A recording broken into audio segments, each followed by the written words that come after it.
नमस्कार, मैं हूं अभिषेक शर्मा। दोस्तों, कल सुप्रीम कोर्ट के अंदर जो कुछ भी हुआ है वह इतिहास में काले अक्षरों से लिखा तो जाएगा, लेकिन साथ साथ ये सवाल भी पूछा जाएगा कि सीजेआई गवई साहब ने आखिर इस नफरती वकील को माफ कैसे कर दिया। सीजेआई साहब को कोई फर्क नहीं पड़ता, अच्छी बात है। सीजेआई साहब बहुत बड़े आदमी हैं, उनको कोई फर्क नहीं पड़ता। उनके पास सुरक्षा है, उनके पास सारी सुविधा है, सब कुछ है, बड़े दिल के हैं, उनके ऊपर कोई फर्क नहीं पड़ता। लेकिन क्या ये जूता सिर्फ और सिर्फ सीजेआई के ऊपर फेंका गया था? क्या भारतीय संविधान के ऊपर यह जूता नहीं फेंका गया था? क्या इस देश के दलितों के ऊपर यह जूता नहीं फेंका गया था? दोस्तों, सारी बात पता चलेगी, लेकिन आगे चलते हुए इस चैनल को जरूर सब्सक्राइब करें।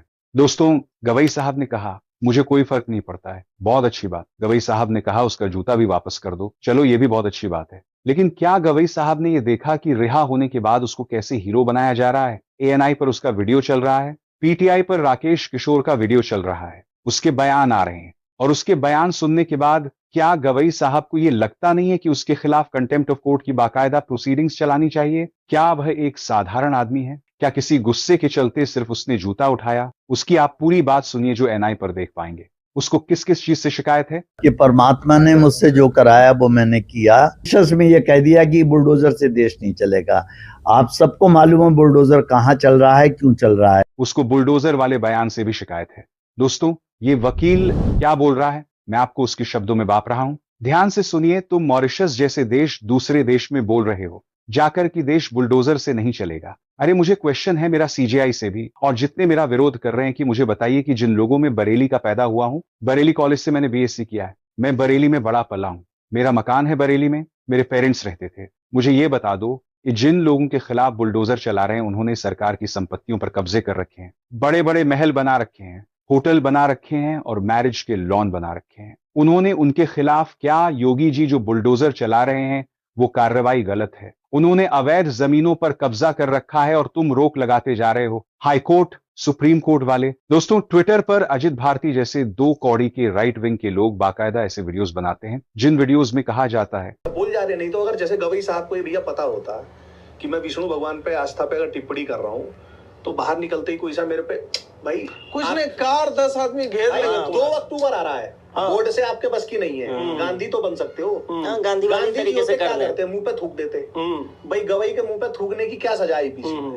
खूब ज्यादा होगी 6 महीने, वही इससे ज्यादा तो कुछ नहीं है ना। दोस्तों, आप देख सकते हैं ये पूरा एक माहौल बनाया जा रहा था सीजेआई गवई के खिलाफ, और ये सिर्फ सीजेआई गवई के खिलाफ नहीं था, ये बाकायदा हिंदुत्ववादी जो अपने आप को कहते हैं, सनातनी जो अपने आप को कहते हैं, उनका हेट अभियान था। गवई साहब अपने ऊपर हुए हमले के लिए माफ कर सकते हैं, लेकिन इन सारी चीजों को देखते हुए, इन सारी चीजों को रोशनी में रखते हुए जो उन्होंने किया है, माफ कीजिए, चाहे तो मेरे खिलाफ कोई कंटेम्प्ट कर दीजिए, लेकिन मैं गवई साहब के इस निर्णय से बिल्कुल भी सहमत नहीं। इस देश के संविधानवादियों, इस देश के दलितों और इस देश के अल्पसंख्यकों और इस देश में लोकतंत्र को मानने वाले लोगों को गवई साहब ने बड़ा धक्का पहुंचाया है।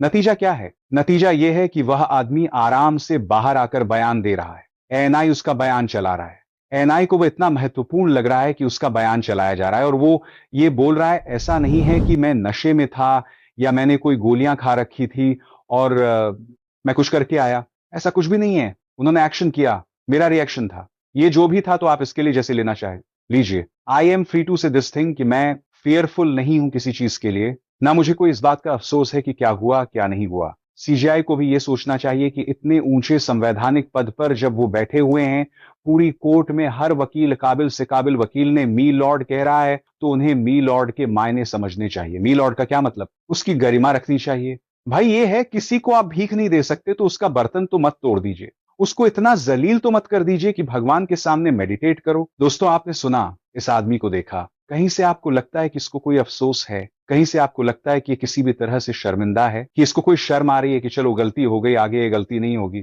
नहीं, बिल्कुल शर्मिंदा नहीं है। ये आदमी पूरी तैयारी और पूरी प्लानिंग के साथ ये नाटक करने गया था। अगर इसको जेल भी हो जाती थोड़े दिन तो कोई दिक्कत नहीं थी। कल आपको ये किसी पार्टी में, और आप जानते हैं किस पार्टी में शामिल होगा,